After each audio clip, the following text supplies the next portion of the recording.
Why your life sucks as a World War I trench soldier? So you think being a World War I trench soldier was all about heroic charges and noble sacrifice? Let me guess. You watch too many movies where handsome actors dramatically clutch their chests and whisper profound last words before gracefully falling into perfectly clean mud. Congratulations.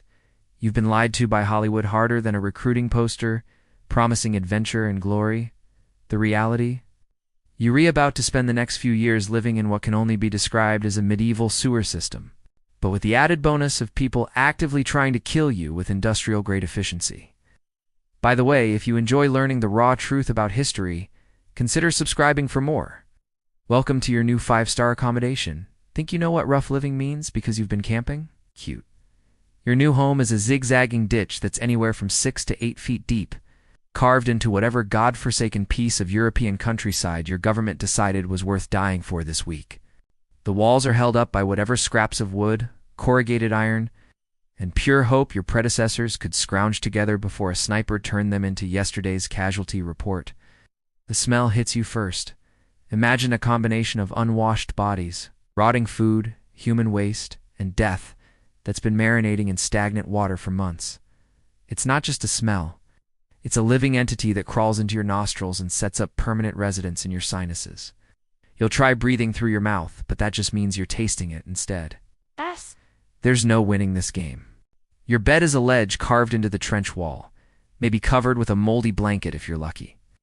Sleep is a luxury you'll learn to steal in 15-minute intervals between artillery barrages. The rats.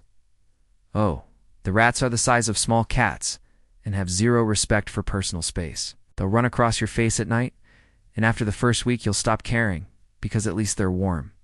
It's like living in a grave that someone forgot to fill in, except the dead keep you company, and the living keep trying to join them.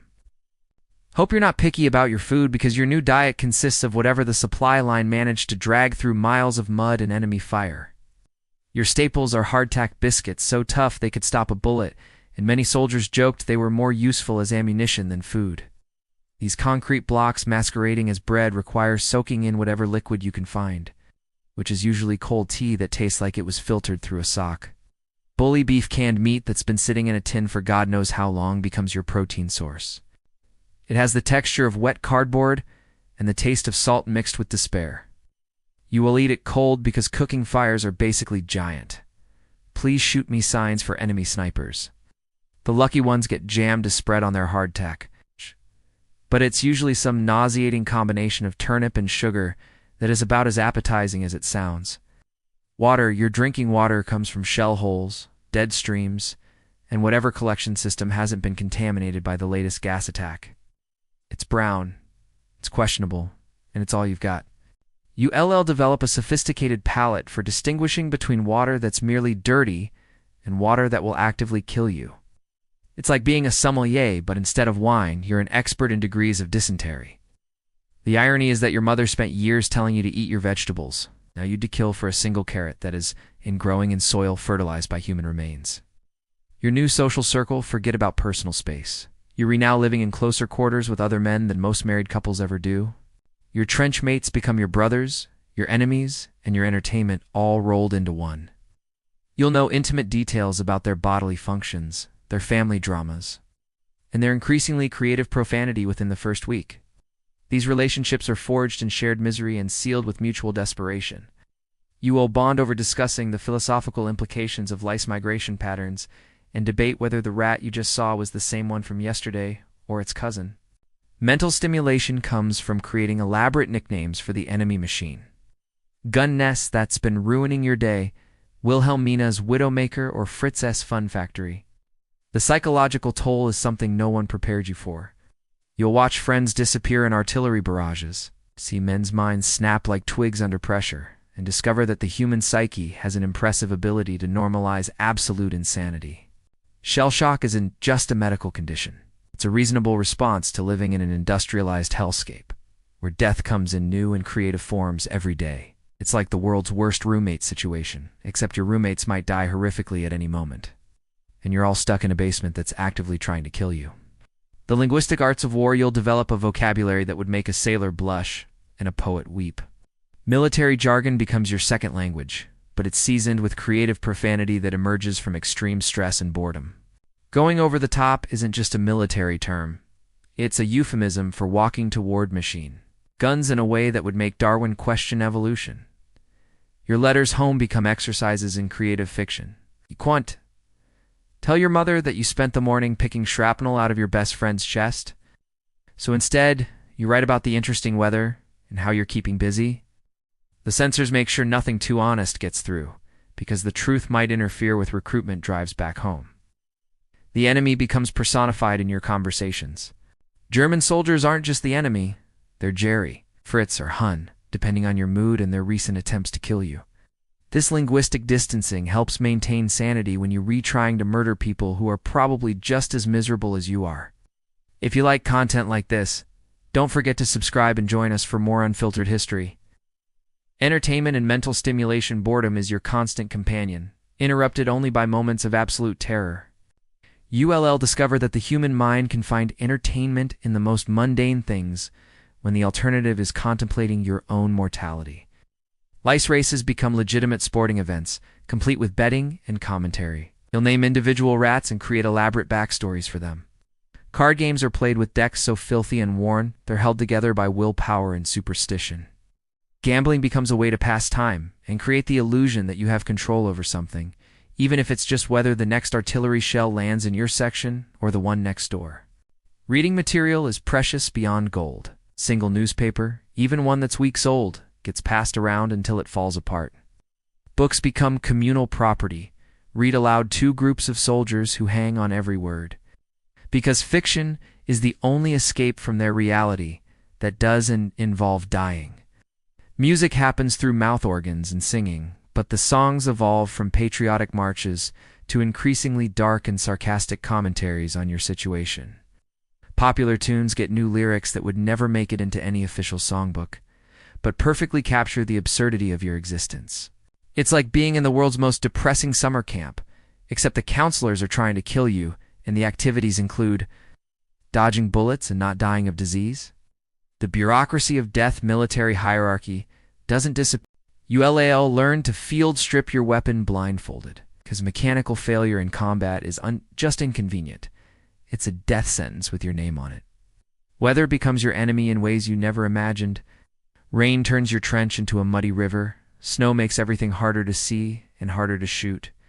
And sun creates glare that gives snipers perfect targeting conditions. UL develop a meteorological expertise born from the simple fact that weather conditions directly affect your life expectancy. Medical care is primitive at best. The first aid you receive for serious wounds involves pressure, bandages, and morphine, assuming supplies are available. Minor injuries that would send you to the hospital in civilian life become part of your daily routine. You'll learn to ignore pain levels that would have paralyzed you in your previous life. It's like playing a video game where the difficulty is set to impossible. The save points are broken, and you only get one life. The philosophy of existence, you'll develop a unique perspective on life and death that philosophers would spend careers trying to understand. Death stops being an abstract concept and becomes a daily possibility that you plan around. ULL write letters to be sent in case something happens, and develop superstitions about everything from lucky socks to specific prayers. The concept of heroism gets redefined.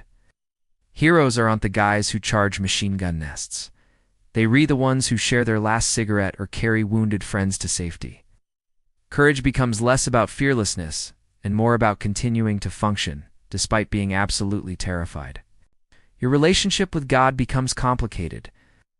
You'll pray harder than you ever have in your life. But you'll also question how a benevolent deity allows this level of suffering. Some men find religion in the trenches, others lose it completely. Most develop a complex spiritual framework that combines faith, fatalism, and dark humor. The future becomes a luxury you can't afford to think about. Planning beyond the next meal or the next sleep cycle becomes pointless. When your life expectancy is measured in weeks rather than years, you'll stop making long-term plans and start living in an eternal present tense. It's like taking a crash course in existential philosophy, except the classroom is a ditch, and the final exam is whether you survive until tomorrow. The medical realities your body becomes a battlefield in ways you never imagined. Trench foot, a condition where your feet literally rot from prolonged exposure to wet conditions, becomes a constant threat. Your boots become permanent fixtures because removing them might mean you couldn't get them back on over swollen, infected flesh. Lice aren't just annoying, they're disease vectors that spread typhus and other lovely conditions. You'll develop techniques for delousing that would impress a professional exterminator, but you'll never completely win this war. The little bastards are more persistent than you are. Gas attacks introduce a whole new dimension of terror. Chemical weapons don't just kill, they blind, burn, and suffocate in ways that make a bullet seem merciful. Your gas mask becomes more important than your helmet, because at least bullets kill you quickly. Gas lingers, seeps into everything, and turns basic breathing into a life-or-death decision. Wounds that would be easily treatable in civilian life become potential death sentences. A small cut can become infected and kill you through sepsis. Broken bones that don't heal properly leave you permanently disabled. Mental trauma manifests in physical symptoms that doctors don't understand and can't treat. It's like your body is constantly under assault by an enemy that's more creative and persistent than any human adversary. The social hierarchy of suffering. Not all suffering is created equal in the trenches. New recruits, fresh fish, are simultaneously protected and hazed by veterans who remember being just as clueless and scared. Experience becomes currency, and knowledge about staying alive is more valuable than money. Officers maintain their authority through a complex system of respect, fear, and mutual dependence. Good officers earn loyalty by sharing dangers and making smart decisions. Bad officers create situations where friendly fire becomes a mysterious but frequent occurrence. Specialists, machine gunners, snipers, medics, develop their own hierarchies based on skill and survival rates. The guy who can fix a jammed weapon under fire becomes more important than the guy with the fanciest uniform. Competence trumps rank when your life depends on it. Communication with the outside world becomes a privilege rationed by military censors and supply limitations. Letters from home are treasured beyond gold, but they also remind you of a world that's moving on without you. The gap between civilian life and your reality becomes unbridgeable. It's like being part of a secret society where the initiation involves getting shot at, and the membership benefits include potential death. The economics of war, everything has value in the trenches, but the currency isn't money. It's necessity and scarcity. A dry pair of socks is worth more than a month's pay. Cigarettes become universal currency for trading everything from food to favors. A working lighter is a treasure that men will fight over. Supplies arrive sporadically and in quantities that bear no relationship to actual need. You'll receive thousands of buttons, but no thread. Or medical supplies for diseases you don't have while lacking bandages for wounds you do have. The logic of military procurement becomes a source of dark humor and constant frustration. Personal possessions become limited to what you can carry and what you can't afford to lose. Photographs from home are laminated with whatever waterproof material you can find. Tools become multi-purpose survival instruments. A spoon doubles as a weapon. A wire becomes a dozen different things. Theft becomes a survival skill rather than a moral failing. You'll liberate supplies from other units, the enemy, and sometimes your own side when official channels fail. The concept of private property becomes flexible when survival is at stake. If you like content like this, don't forget to subscribe and join us for more unfiltered history. The sensory assaults your senses become recalibrated to a world that's fundamentally hostile to human life. The constant noise of artillery, machine guns, and explosions creates a soundtrack that never stops. Silence becomes unnatural and threatening because it usually means someone's planning something nasty. Visual stimuli range from the mundane horror of daily life to the spectacular terror of bombardments. You'll see things that would have traumatized you in civilian life become routine occurrences. Your eyes adapt to spotting movement, identifying threats, and distinguishing between different types of danger. Taste becomes dominated by the metallic flavor of fear, the saltiness of preserved food, and the bitterness of bad water. You'll develop a sophisticated palate for identifying whether something is merely disgusting or actually dangerous to consume. Touch becomes about texture. The smoothness of rifle metal, the roughness of wet wool, the softness of mud that might contain human remains. Everything you touch is either uncomfortable, dangerous, or both. It's like living in a sensory deprivation chamber designed by someone who hates humanity and has unlimited resources for creation. Transportation technology can move massive armies across continents, but it can't get fresh food to soldiers who are literally starving 50 miles behind the lines. You'll watch trucks deliver ammunition while medical supplies sit in warehouses because of bureaucratic confusion. It's like living in a science fiction movie where all the technology is designed to kill people more efficiently. None of it is designed to make life better. The absurdity of command orders come from headquarters staffed by people who haven't seen the front lines since their last promotion. These decisions are made by studying maps that don't show the reality of conditions on the ground. You'll receive orders to advance across terrain that's literally impossible to cross, or to hold positions that don't actually exist anymore. Strategic planning happens in comfortable offices, while tactical implementation happens in muddy ditches. The disconnect between official military doctrine and ground-level reality creates situations that would be hilarious if they were undeadly. You'll watch perfectly planned operations fail, because no one considered basic factors like weather or terrain. Intelligence reports are written by people who get their information from sources that are either outdated, inaccurate, or deliberately misleading. You'll prepare for attacks that never come while being surprised by assaults that intelligence said were impossible. Military efficiency becomes an oxymoron when you're dealing with an organization that can move millions of men across continents, but can't get hot food to soldiers who are fighting for their lives. The bureaucracy of war creates more problems than it solves.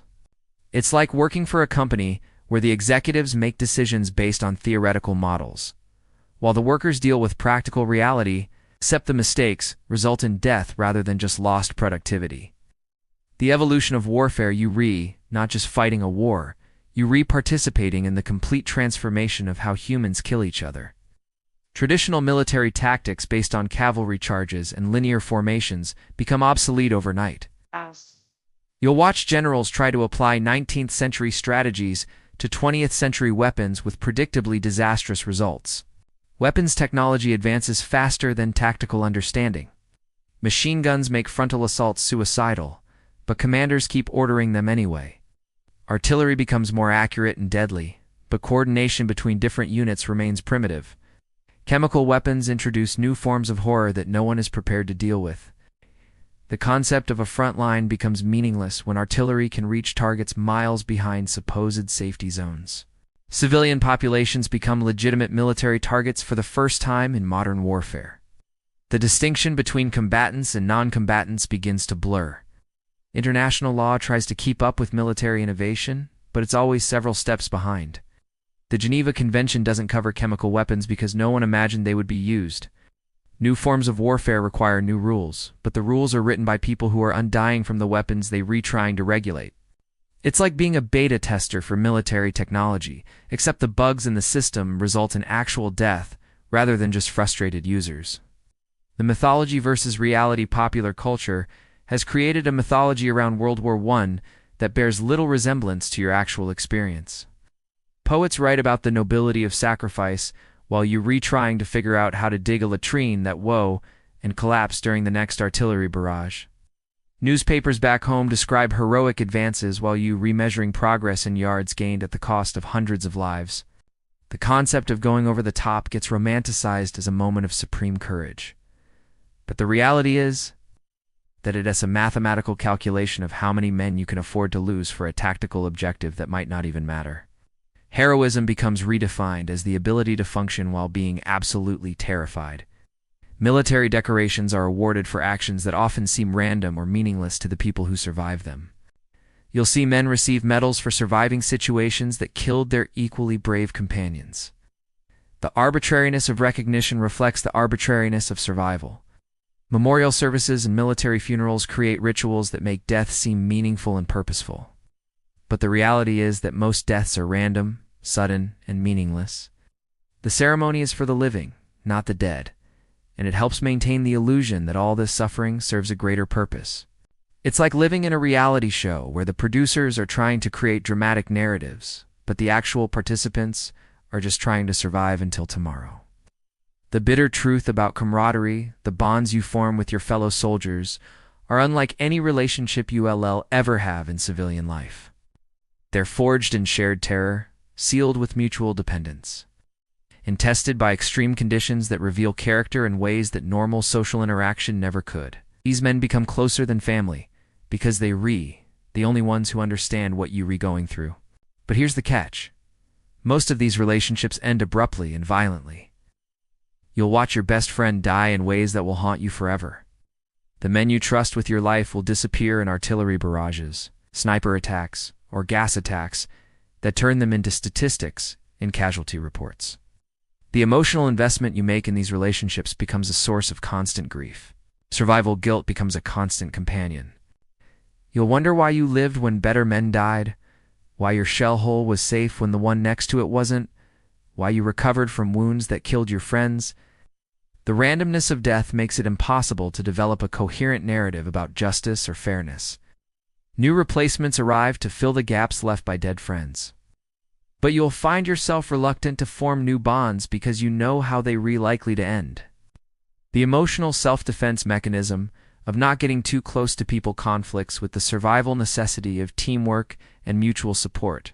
It's like being in a fraternity where the initiation involves getting shot at, and the membership benefits include watching your brothers die in horrible ways. The transformation of identity, you'll discover that your pre-war identity was a luxury you can't afford anymore. The person you were before, with your civilian concerns, your social anxieties, your personal ambitions, gets stripped away by the sheer necessity of survival. You become someone you don't recognize, someone who can kill without hesitation and sleep next to corpses without flinching. Your moral framework gets recalibrated to accommodate actions that would have horrified your former self. Killing becomes a technical skill rather than a moral issue.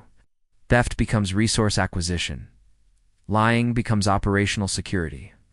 The ethical guidelines that governed your civilian life become irrelevant in a world where survival is the only meaningful goal. Physical changes accompany psychological ones. Your body adapts to conditions that would have killed your civilian self. You develop calluses, scars, and a general toughness that comes from constant exposure to harsh conditions. Your posture, your gait, your facial expressions all change to reflect your new reality. The gap between your war self and your civilian self becomes unbridgeable.